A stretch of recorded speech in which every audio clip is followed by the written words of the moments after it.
আজকে কিন্তু সকাল সকাল উঠে সব কাজ করে নিয়েছি। আর এই দেখো, এখন এই যে জানালার বস্তাগুলো তুলে দিচ্ছি। আর সোনা আর বাবু আর মা ঘরে আছে। দেখো বস্তাগুলো গুটিয়ে দিলে জানো তো ঘরটার ভিতরে একটু আলো আলো হয়ে যাবে, ওর জন্য গুটিয়ে দিচ্ছি। জানো তো কদিন ধরে তো মেঘলা মেঘলা হয়ে আছে, কেমন যেন লাগছে, জানো তো ভালো লাগছে না। আর ছোট্ট সোনাকে নিয়ে তো বেশি কষ্ট হচ্ছে, জানো তো। তো দেখো বস্তাগুলো গুটিয়ে দিলাম। আর ওইখানে সোনা ঘরের ভিতরে খাটে শুয়ে আছে। বাবু সোনা ওই দেখো, ওই দেখতে পাচ্ছ তো, ওখান দিয়ে উঁকি মারছিল আর আমি কথা বলছিলাম।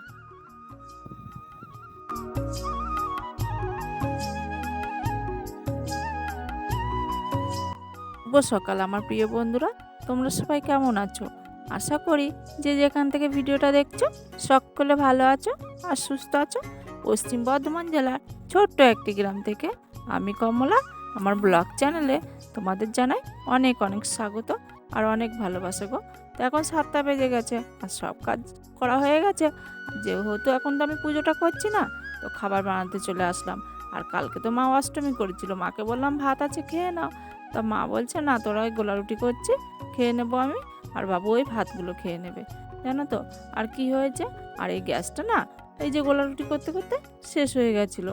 তোমরা তো জানো গ্যাসটা অনেক দিন থেকেই আমার ব্যবহার করা হচ্ছে, আর তেমন কিছু তো করা হয় না, ওর জন্য একটু বেশি দিন গেল, জানো তো। দেখো এখানে গোলা রুটি করে নিচ্ছিলাম আর চিনি দিয়ে করা হচ্ছে। আমার সোনাও না গোলা রুটিটা বেশ ভালো খায়। তো এইটা দিয়েই সকালে খাওয়া হয়ে যাবে। আর কি বলো তো, এই তো পুজোটা দিচ্ছি না, ওর জন্য তো খাওয়া দাওয়ার দিকেই চলে আসলাম, জানো। মানুষের জীবনে যেমন কখনো হাসি কখনো কান্না, সেরকম রোদও সেরকম খেলা করছে সকাল থেকে, জানো তো। বৃষ্টি আসছে আবার রোদ বেরোচ্ছে। আর সেই যে জামা কাপড়গুলো ভিজিয়েছি দেখো সব ঘরের ভিতর দিয়ে মেলানো, এখানে চান করে কিছু মিলিয়ে দিলাম। আর জানো তো সেই মানে গোলা রুটি করছিলাম, করতে করতে না গ্যাসটা শেষ হয়ে গেছে। তো খুব সমস্যা। যা হোক শোনার জন্য একটু খাবার করা হচ্ছিলো টুকটাক, যা মানে খিচুড়ি ফিচুড়ি রান্না করা হচ্ছিলো, তো সেগুলো আর হবে না। মানে মানে একদিকে না একদিকে সমস্যা লেগেই আছে, জানো তো। আর এখন এবার রান্না করব, এই চান করে আসলাম, এবার রান্না করব। আর সোনা ঘুমাচ্ছে আর মা সোনার কাছে বসে আছে আর বাবু খেলতে গেছে। তো এই মতো পরিস্থিতি। আর দেখো মেঘ তো চারিদিকে হয়ে আছে, প্রচুর বৃষ্টি হচ্ছে, জানো তো। ওই ঘর একবারে ভিজে ভিজে অবস্থা, যা তা অবস্থা। আর বাচ্চা ছেলে নিয়ে খুব সমস্যা হচ্ছে। তো চলো রান্না বান্না করি। এখানে ভাত বসে দিয়েছি, ভীষণ চিন্তায় পড়ে গেছি কি রান্না করব। কোনো সবজি নেই, জানো তো। তো দেখো কেমন করে বসে আছে মা সোনা, আমার সব লাইন দিয়ে বসে আছে, বাবু ঘরে বসে আছে। তো ওইটাই চিন্তা করছিলাম কি রান্না করব কি রান্না করব। মাত্র 3-4টা আলু পড়ে আছে, জানো তো, আর বাড়িতে কটা পুঁই শাক। আর কালকে কিন্তু হাটবার, তো আজকে তো কি রান্না করব এই টেনশন করছি।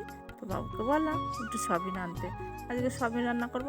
আর ওই যে পুঁই শাক আছে, তো পুঁই শাকটা কেটে নিয়ে আসলাম। তাকে এখানে সবিন ভিজিয়ে দিয়েছি, আর এবার পুঁই শাকটা কাটবো। আর মন মাথা না একটু ভালো লাগছে না, বাড়িতে সবজি না থাকলে না ভালো লাগে না। তোমার তো বললাম টাকাটা কোনো রকমে জোগাড় হলো। এখন দেখো আমার হাট বাজারের কিছু নেই। আর আমাদের এখানে সেই যে সোমবার আর শুক্রবার বাজার হয়। তো কালকে তো শুক্রবার, কালকে বাজার করব। আর মা তো যেহেতু নিরামিষ খাচ্ছে, তো কিছুই তো মানে যে ডিম বা কিছু তো এমনিতেও খায় না, আর আনাও হবে না।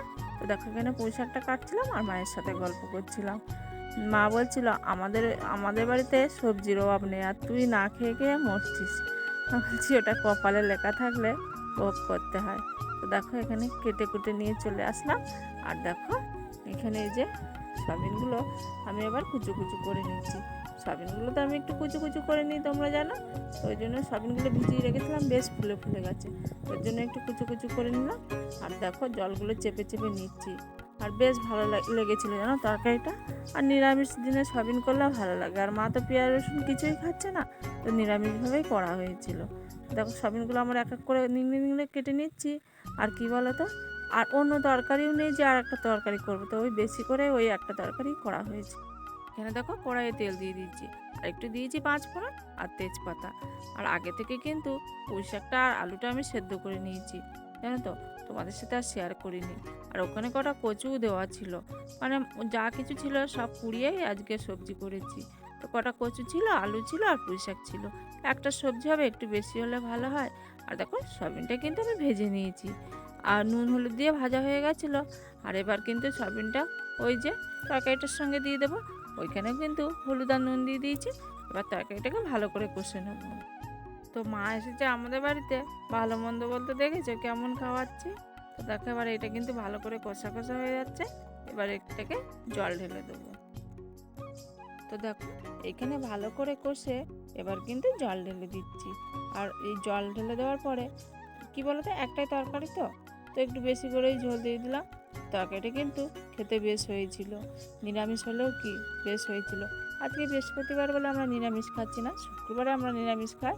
আর কি বলতো, মা না নিরামিষ খাচ্ছে, তো মাছ এসছিল, তো মা একা নিরামিষ খাচ্ছে আর আমরা কি মাছ খাবো, ওই জন্য না মাছটা নেওয়া হয়নি, ওই যে নিরামিষই করা হলো।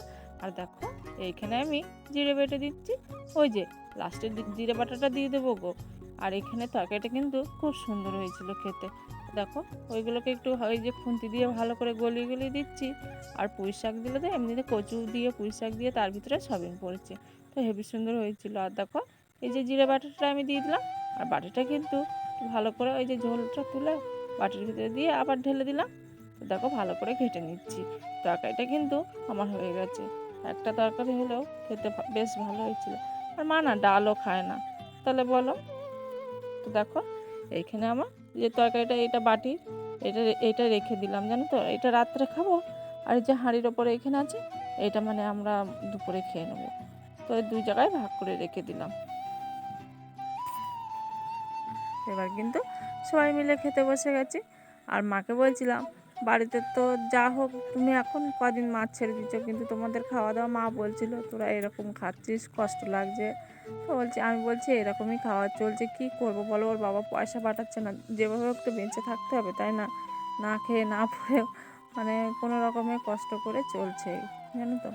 তো এইভাবে এই যে খাওয়া হচ্ছে, একসঙ্গে খেয়ে নিচ্ছি। আর সোনা দেখো, সোনার দুষ্টুমি কিন্তু এটাই চলছে থাকছে, ও কিন্তু এখন একটু মোটামুটি ভালো আছে। তো বিকেলে কাজকর্ম বলতে ওই যে থাল বাসনগুলো ছিল ওইগুলো মাঝামাঝি করলাম আর ভিডিও এডিট করছিলাম। এখন বাজে 4টে। তো ভিডিও এডিট করছি, সন্ধ্যে 7টার সময় ভিডিও দিচ্ছি, তোমরা কিন্তু সঙ্গে থেকো। আর জানো তো বন্ধুরা, প্রতিদিন এই যে বৃষ্টি হচ্ছে, ভালো লাগছে না গো। আর সোনার কাঁথা কাপড় চোপড় কিছুতেও শোকাচ্ছে না, ঘরের ভিতরটা তো পুরো ভিজে ভিজে। আর মানে মাথা আর কাজ করছে না, যে কিভাবে কি করব কিছুই ভালো লাগছে না, জানো তো। তো কি করা যাবে বলো, কবে যে ছাড়বে কে জানে, সব দিকে এই আবহাওয়াটা চলছে। আবার বলছে পুজোর সময় মানে বৃষ্টি হবে। আর তোমাদের নিশ্চয় পুজোর কেনাকাটা হয়ে গেছে, আমাদের কিন্তু কিছুই হয়নি। ওর বাবা তো পয়সাই পাঠাচ্ছে না, পয়সা দিচ্ছে না, জানো তো। ও চলে আসবে পুজোর আগেই, বাড়িতে চলে আসবে, ওরকমই কথা হচ্ছে। তো 1 মাস মতো এখনো কদিন বাকি আছে, 1 মাসের পয়সাটা পেলেই ও চলে আসবে। মন মাথা একটু ভালো নেই গো, একটা মানুষের ওপরে এই সংসারটা চলে, তোমরা তো সব কিছুই জানো। তো আমাদের সেরকমভাবে এখনো কিচ্ছু কেনাকাটি হয়নি, আর কিছু হবে বলে মনে হয় না। দুটো ছেলেরই জামা প্যান্ট কিনে দেবো। আর এই যে মা এসছে, মাকেও কিছু দিতে পারছি না, মা কালকে মনে হয় বাড়ি যাবে। তো পুজোর মুখোমুখি মা এসছে, মাকে কিছু দিতে পারছি না, কিরকম হতভাগ্য মেয়ে বুঝতে পারছো আমি। তো কিছু করার নেই আমার এখন, মানে নিজেরই সংসারটা চলছে না এখন, এরকম অবস্থা। ওই যে দুটো কিস্তি দিতে হচ্ছে, আর একার হাতে তো সব কিছু বলছে, সব কিনে খাওয়ার ভিতরে তোমাদের কাছে তো কোনো কিছু লুকোচুরি নেই যে কিছু লুকিয়ে যাচ্ছে বা কিছু, বুঝতেই তো পারছো। আর ও তো এই জানো এখানে এই মুনিশ খাটে, মাঠে ঘাটে খাটে, তো এই দিয়ে তো আমাদের সংসারটা চলে বলো। তো এই মতো পরিস্থিতি, মানে কি বলো তো, যেটুকু ইনকাম করে এই ঘরটার পিছনেই মানে দেওয়ার চেষ্টা করছি। আর ওই যেরকমই নুন ফ্যান যা জুটে সেইটাই খাই, জানো তো। আর এই ঘরটাকে না খেয়ে করছি, যে থাকার জায়গাটা আগে ভালো করে করি, তারপরে খাওয়া দাওয়া করি, এরকম একটা অবস্থা।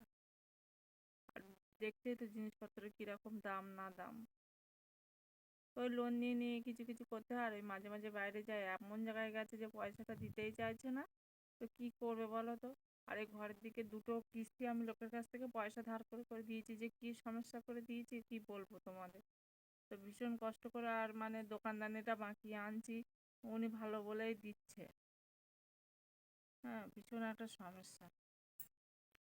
তো চলো পরে আসছি। তো এখানে দেখো সন্ধে দেওয়া বেশ খানিকক্ষণ পরে এই যে ভাত খেতে বসে গেছি গো। এখন বাজে মাত্র 8টা, বাইরে বৃষ্টি পড়ছে, কি করব, খাওয়া দাওয়া করে শুয়ে পড়ি। আর দেখো দুপুরের তরকারিটা আছে, আর ওই যে একটু করে লেবু নিয়ে নিয়েছি। তো বন্ধুরা, খাওয়া দাওয়া করছি মানে ভিডিওটা আর বেশিক্ষণ থাকবে না গো। তো তোমরা এতক্ষণ যারা আমার সঙ্গে ছিলে তাদেরকে জানাই অসংখ্য ধন্যবাদ।